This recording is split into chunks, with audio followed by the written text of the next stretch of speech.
All right, let's finish off our probability and then go on to the Pythagorean theorem. Okay, so in a family with three children, excluding multiple births, what is the probability of having two girls? Assume that a girl is as likely as a boy for each birth. So I like doing trees. So the first time you have the possibility of having a boy or a girl. From here, I could have a boy or a girl. And then again, I can go on. I can have a boy or a girl or a boy or a girl. From here, I can have a boy or a girl, a boy or a girl, boy, girl. And if I come and count, I got 1, 2, 3, 4, 5, 6, 7, 8. So my possibility, my total number of outcomes is 8. And the reason why I only have to count these end ones is I would have boy, boy, boy, boy, boy, girl. And so I follow the path to getting here. Okay, but I want to know just having 3 girls. Where do I have a path that's 3 girls? Well, not this one. So I have to go down here. This has a girl, and a girl. And there is only one path with girl, girl, girl. So the possibility of having 3 girls, all girls, is 1/8. Let's move on to the Pythagorean theorem.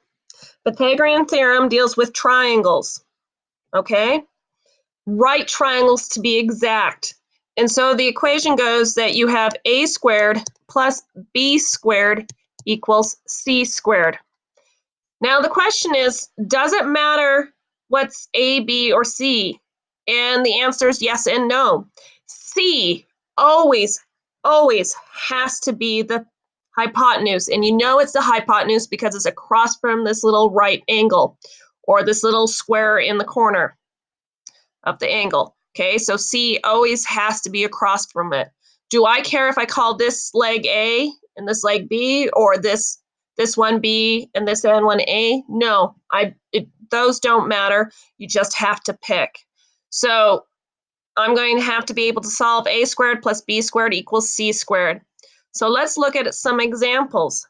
So here I have a,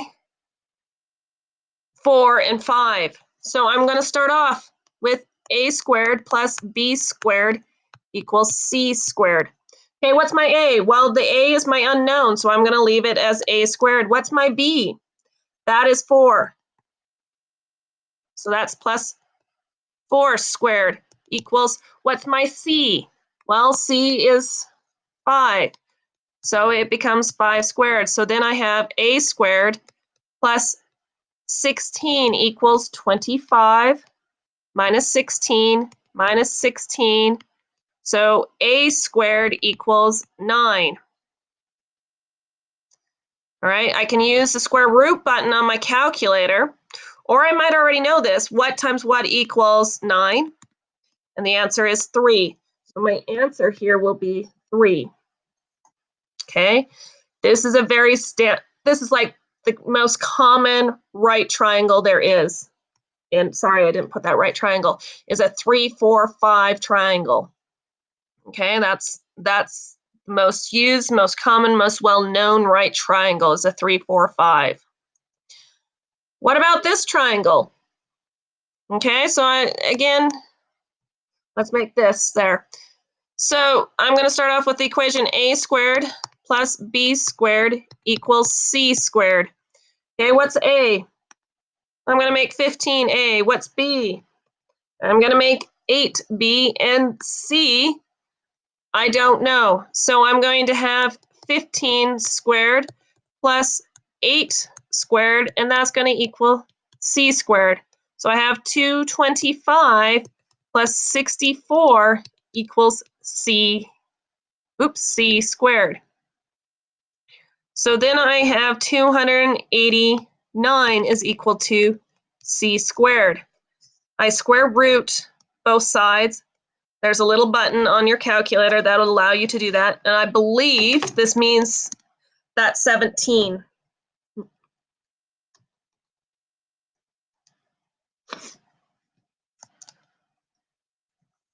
which gives you C is equal to 17.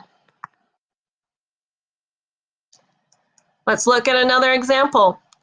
What if I had this? The first thing you're going to do is a squared plus b squared equals c squared. A, I'm going to call this A.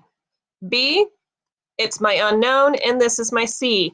So therefore I have 10 squared plus b squared equals 26 squared. So 10 squared is 100 plus b squared equals 676. Subtract 100, subtract 100. So b squared is equal to 576. In order to solve for this, I have to take the square root of both sides. So I'm going to square root. I would plug that into my calculator and come up with b is equal to 24.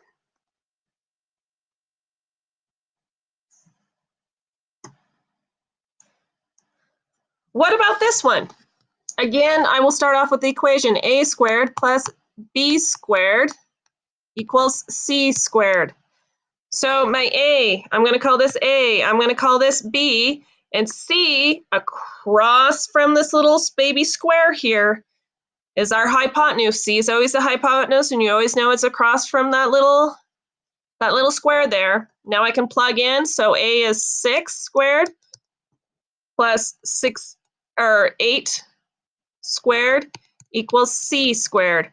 So I get 36 plus 64 equals C squared. 36 plus 64 is 100 equals C squared. Square root, and come out with 10 is equal to C. Okay, enjoy the section. I find it quite fun.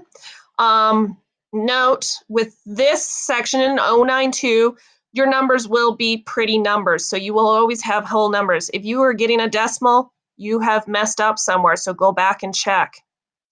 All right, email me or ask me in class if you have any questions.